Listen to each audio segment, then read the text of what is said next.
All right, so we're doing this. This is Kelsey Loren. Ready? Kelsey Loren, season 3. Oh, was I supposed to say something? Take 1.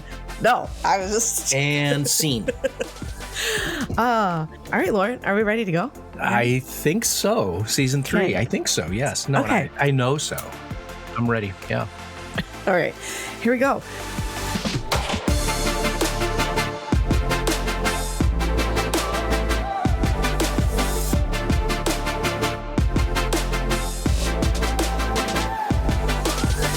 Hey, Lauren. Auspicious beginning. I know. Hi, Lauren. It's time for season 3 of Campus Confidential. How are you feeling? Some said we wouldn't make it past season 1. Mostly people in my family. We made it past season 2. We did. Here we are at season 3. Yeah, we're doing television seasons now, right? So you get two seasons in 1 year. You can drop 4 episodes, 10 episodes, 3 episodes, whatever it is. It's a season. Yeah, it's all kind of made up, right? Although we've done 30-something episodes. Yeah. Those are pretty full seasons. I'm pretty excited about it. I started counting out for the rest. I'm like, we'll be over 40 before the end of the calendar year. That's 45 awesome. Or something. That's awesome. I don't know. Yeah. So, Lauren, why don't you tell folks, well, first of all, how's your summer been? We took a little break. Yeah, Was busy. it a break for you? Yeah, I think so. Yeah, it was a break. I mean, when we ended the last season, we spoke, I think we were both feeling kind of tired from all the travel and summer. We were talking, I may be complaining. I was complaining a little bit about how the summer shouldn't, I had academic brain still from all those years, and summer shouldn't be full of this much heavy lifting and all that. But, looking back now on the summer, I get some time away and have done some fun things. Like, I think I mentioned the Indianapolis 500 in the last episode. I went to the Woodward Dream Cruise in Detroit for the first time ever, 40,000 classic and exotic and, cool cars, and got to the Upper Peninsula for a little vacation, and went to a music festival in Wisconsin, and golfed in a kind of self-created league with some buddies every week when we could. So, yeah, it was all good. It was all very good. How about you? Well, first, when you say dream cruise, I thought you were on a cruise ship. So I'm glad you clarified it was a car show. Car cruise, yeah. 40,000 vehicles and 1 million people. Holy cow. It's unbelievable. It's the largest auto cruise in North America. It's really something. I've never been to it. It's 13 miles up the classic Woodward Avenue which is Detroit, to the northwest suburbs. And you see Maseratis and Lamborghinis and, 67 Mustangs and crazy concoctions people have built. And it's really quite. Jay Leno was there, and, it's quite a thing. Dax Shepard. Was Dax there? Dax Shepard was there. Yeah. He has to be there. Okay. He was there. Yep. And do you walk this 13 miles, or do you drive your car? You find a spot and camp out, and some people set up chairs and tents like on Tuesday, because it goes Thursday, Friday, Saturday, so some people will claim a spot, and they'll be there for a good part of the week. Some people bring cars. We did not. There was I won't mention the company, but there was a company that had a big parking lot they rented with music and a bar and cigars and swag. And so we camped out in that place. We did a little more, posh, rather than just the blanket on the ground. I like it. Good. Yeah. How about you? Awesome. Summer was, summer? It was okay. Okay. Tell me more. It was okay. Summer should be fun, right? Yeah. We had our beach vacation planned, and it got stopped by Hurricane Dolly. Oh, Dolly? Right. That was the name, right? Yeah.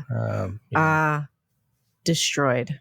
Oh. So were you actually on the vacation, or it was canceled before you got there? Oh, we got to the vacation, and then the news started coming in, and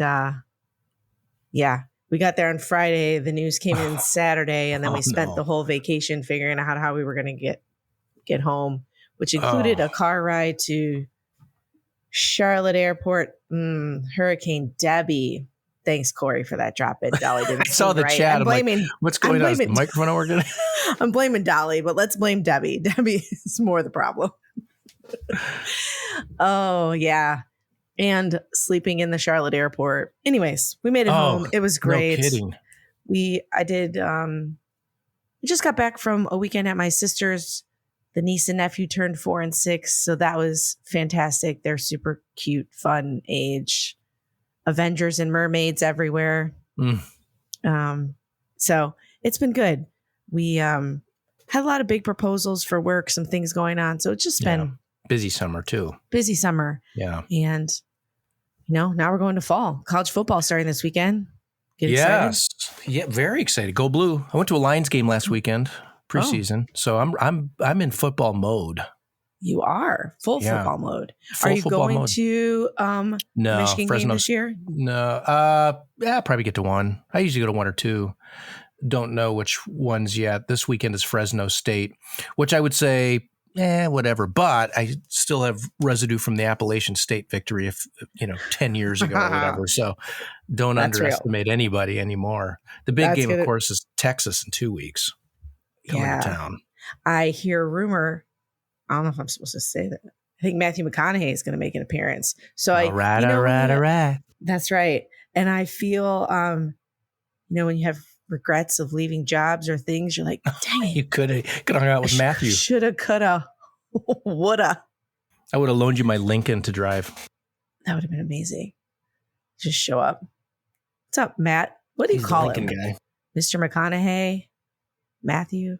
I don't know. Yeah, Mr. McConaughey. Maybe. Mr. McConaughey. All right. Well, let's get down to it. So season 3, we might as well kick into it. Why don't you tell our listeners kind of what our plan is, where we're headed, what we're going to do? Yeah.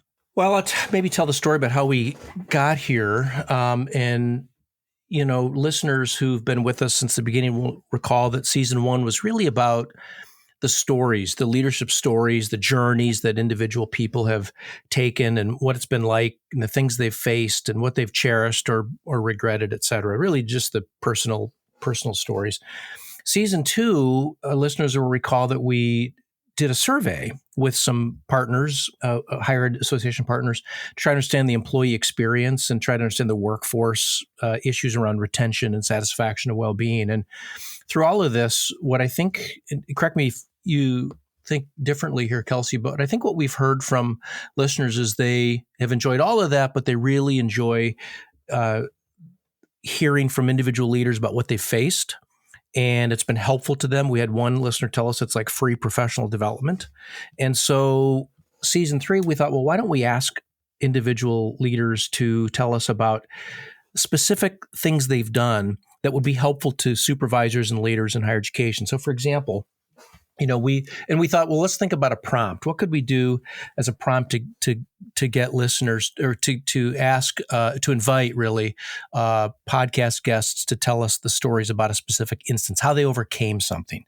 So for example, we might ask, we'll start each interview with tell us about a time. That's the prompt that we've come up with. And maybe we would ask listeners to tell us about a time they were, say, underestimated and succeeded regardless, or they failed at something and what they learned from it, or spoke truth to power and what they gained or lost in that decision, or made a mistake with their team, with their colleagues at work, and what they did when they learned that they made that kind of mistake. So our hope, I think, I don't know what you might feel about this, but at least my hope is that by asking individual leaders to tell us a story about something that happened at work or in their career, that other listeners who face that kind of thing will get something from it and will be able then to use it to learn themselves before they have to do the same thing.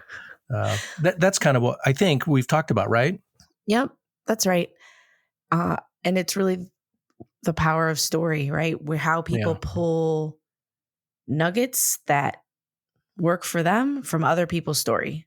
And we're hopeful, I'm hopeful that we ask good enough questions. I know when I'm listening to a podcast and someone's talking to someone about their story or leadership journey or whatever their journey is, I'm like, oh, I hope they ask this question. And I feel excited when the podcast host goes down the path that, so we'll try to be good stewards of questions to kind of dig deep to get insights from people. Yeah, you said it well. I think the power of story that's really it, I think, is like asking leaders to tell us a story. And maybe that's why the prompt, I think, is so good. Tell us about a time, because the story is just laden. It's just rich with nuggets of insight. And I think we've all faced, if listeners have, instances they'd like us to ask about, great. We'd love to hear them. We've come up with some, of course, but, I think we've all faced things in our careers that it's hard to ask somebody else about. And hopefully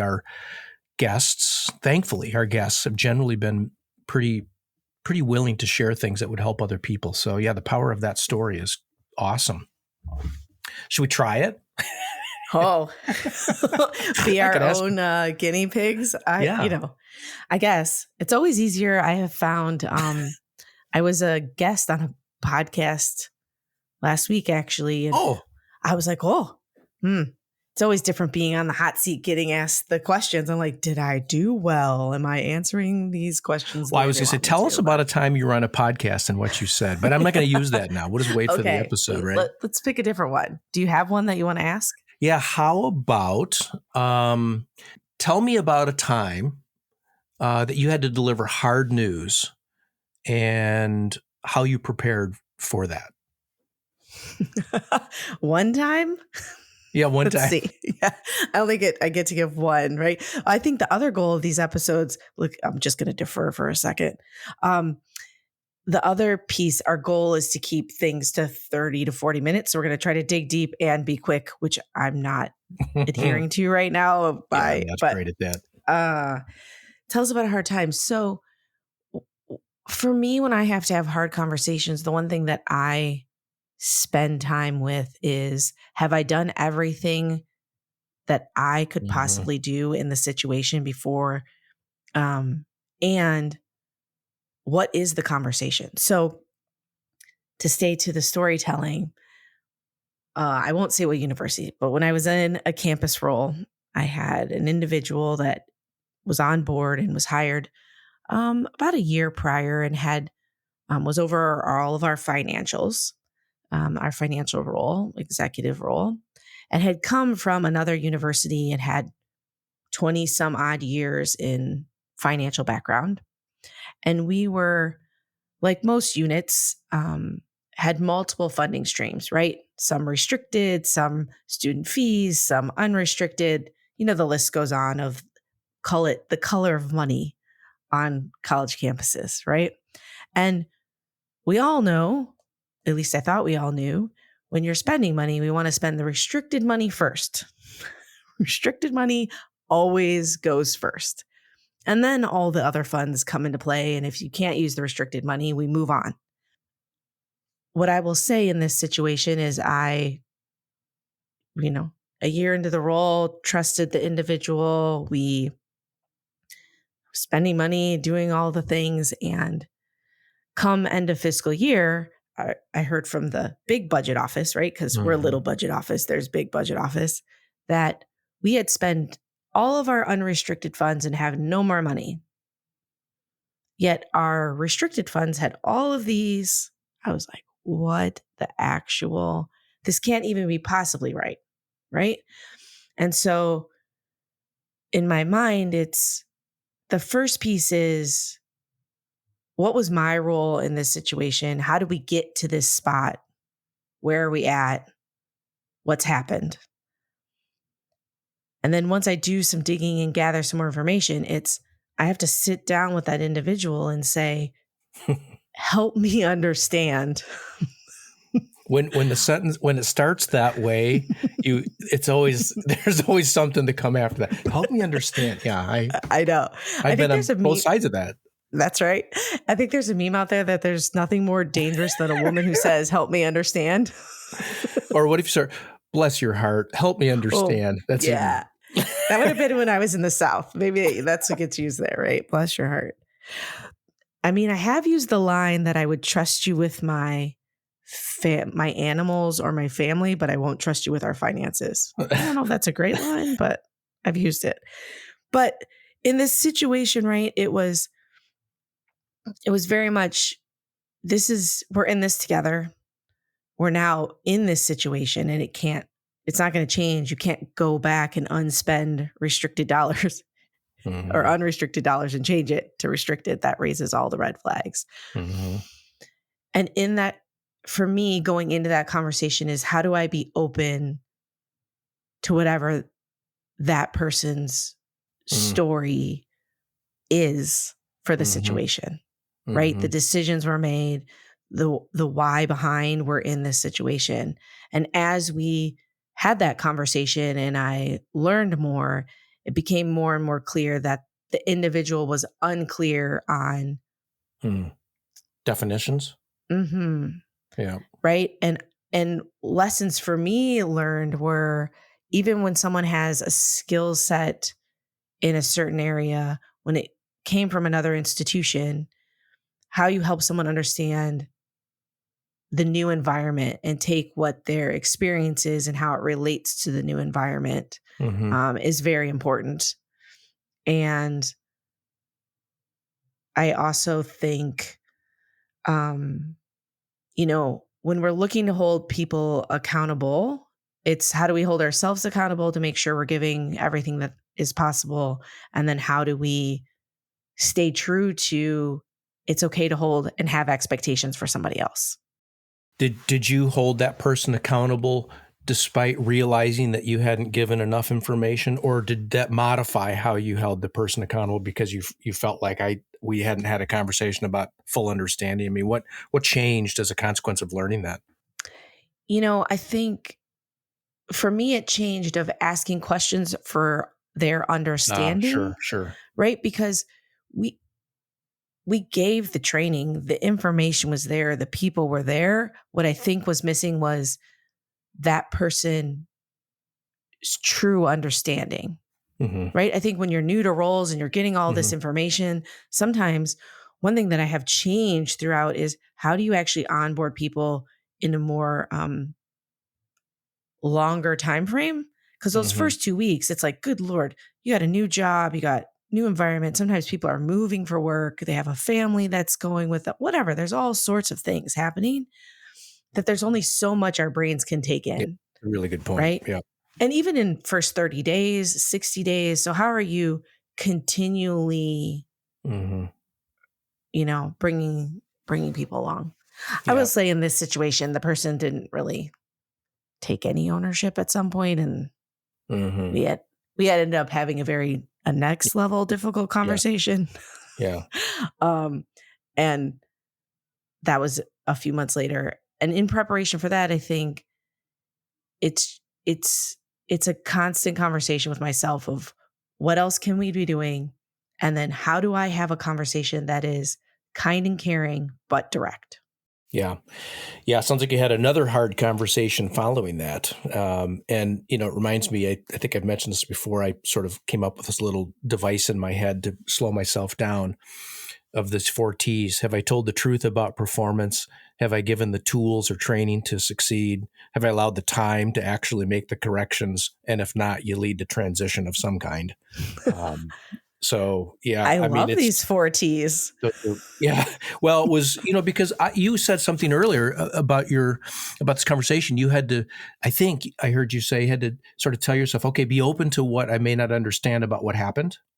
So the 4 T's are, for me, a little bit, it was a way for me to not form conclusions too quickly. I mean, I formed a conclusion. I got to tell the truth about it. And then I need to check, have I given tools? Is there training to look what else is needed?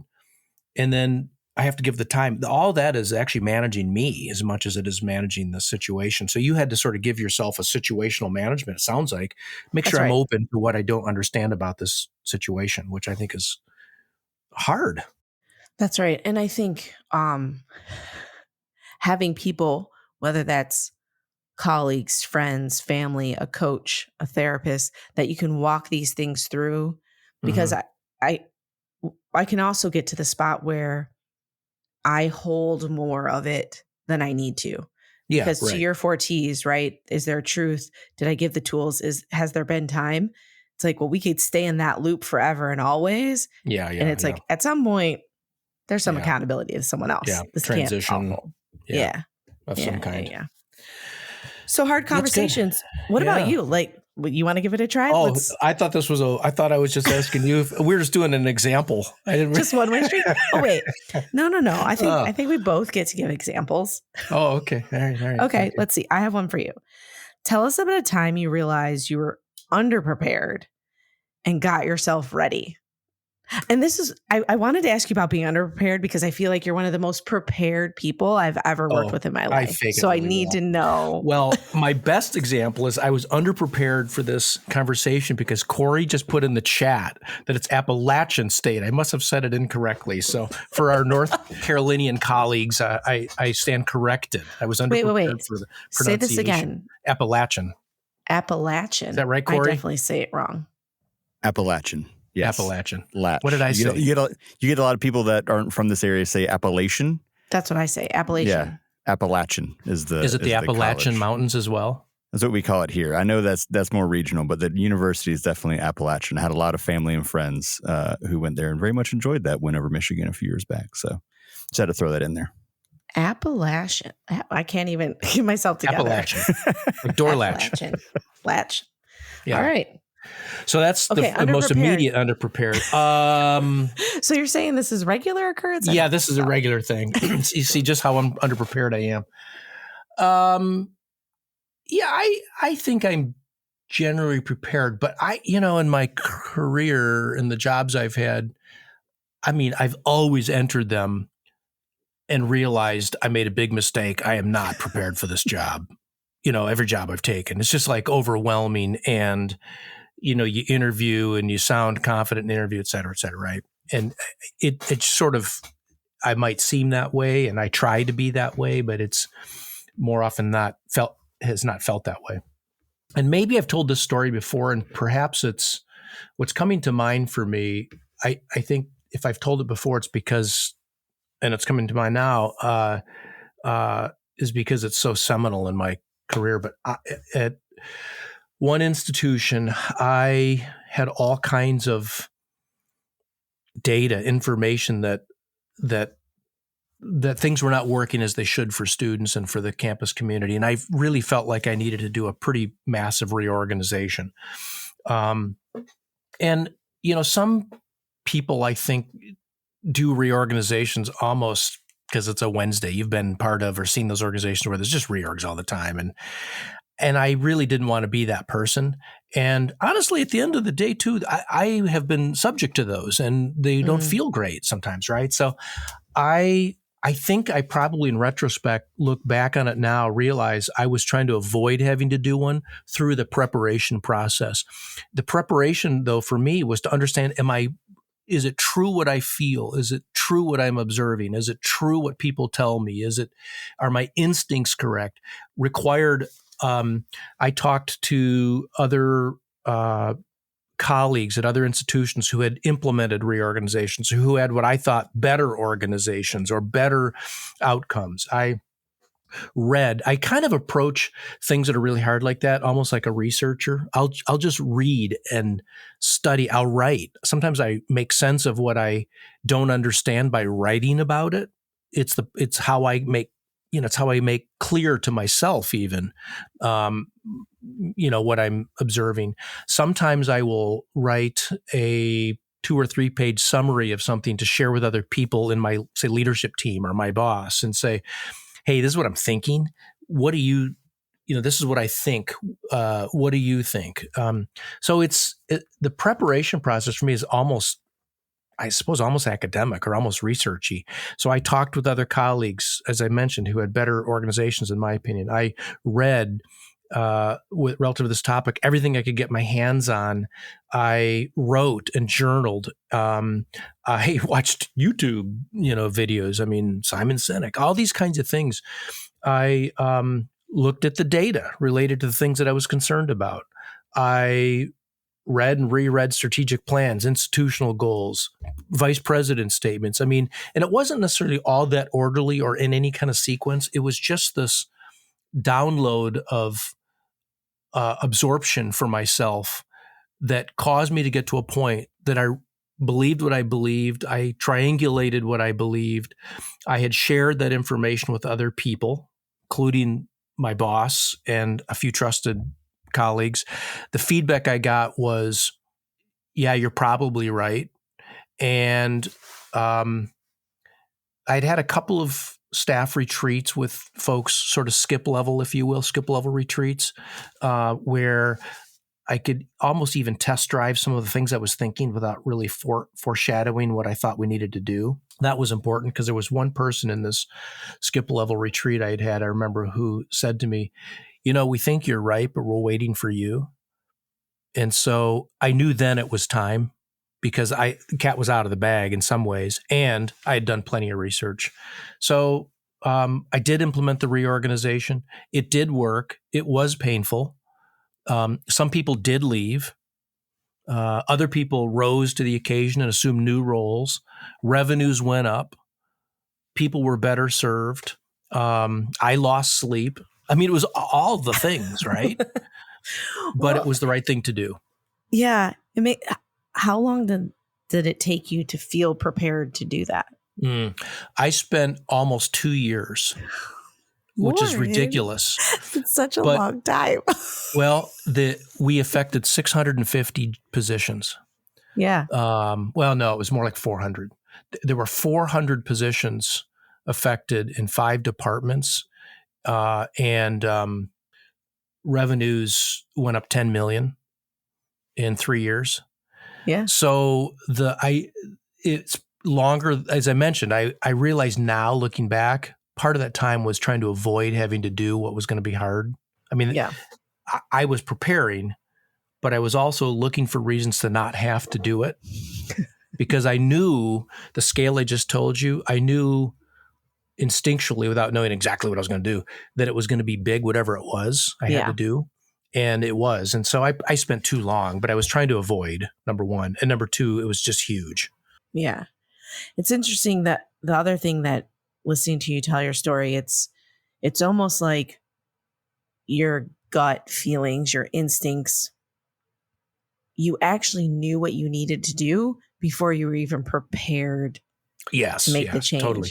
And so it feels like there's something in your personality of how you always have to check your instincts and your feelings. You don't just go off your gut feelings. It's like, yeah, it's interesting. I was also responsible for emergency management for our division at Michigan. And what I learned through that is I can make pretty quick decisions when you have to. Mm-hmm. I mean, there's not time. You have to respect the NIMS model and the incident command structure, and you'll audit your decisions later. Yeah. You got to go. Right. But I'm also not an impulsive person. And so that instinct was correct. And I have learned to trust my instincts, but also I believe that my instinct can be right, and I can also only know 25% of what I need to do. That's versus true. 75%. So the 75, so that preparation is my way to make sure that I triangulate that instinctual kind of impulse with information that helps me get where I need to be. Like, who can I trust? What does it look like? And I have that book around here somewhere. I wrote org models, and I had all kinds of things to get myself ready. So maybe it's a leadership book now with AI or self-publishing things. That sounds like a lot of work. I don't know. It sounds like a lot of work. That was enough work. It's enough work, right? Getting to that I'll just do a podcast. Yeah. Have you changed any of your behaviors or anything that you do when you have a gut instinct now? I mean, that at scale, that reorg probably isn't anything else that you've come across. No, nothing that big. Any changes you've made in the way you are from that? No, I mean, I think it gave me courage. I mean, it was so big. It was so risky. I was so nervous.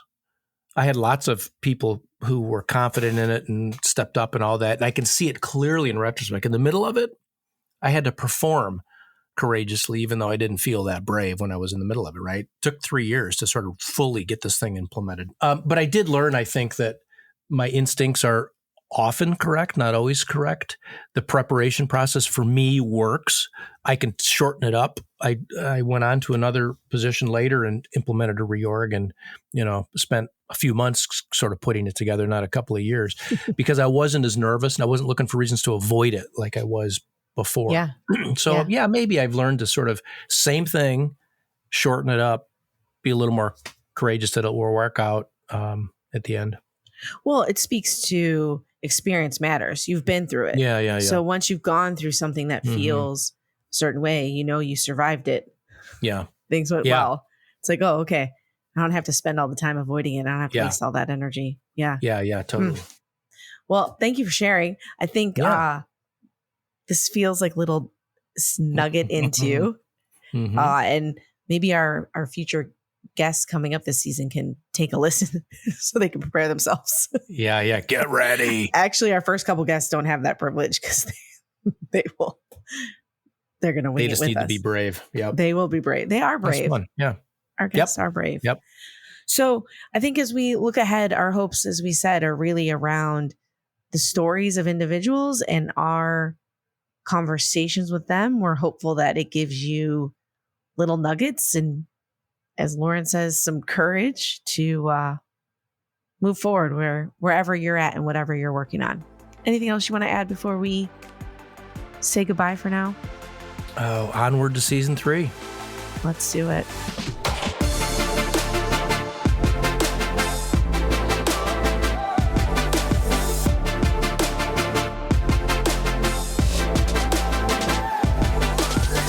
Campus Confidential is presented by Compass Group, produced by Corey Inscoe, with your hosts Kelsey Harmon Finn and Loren Rullman.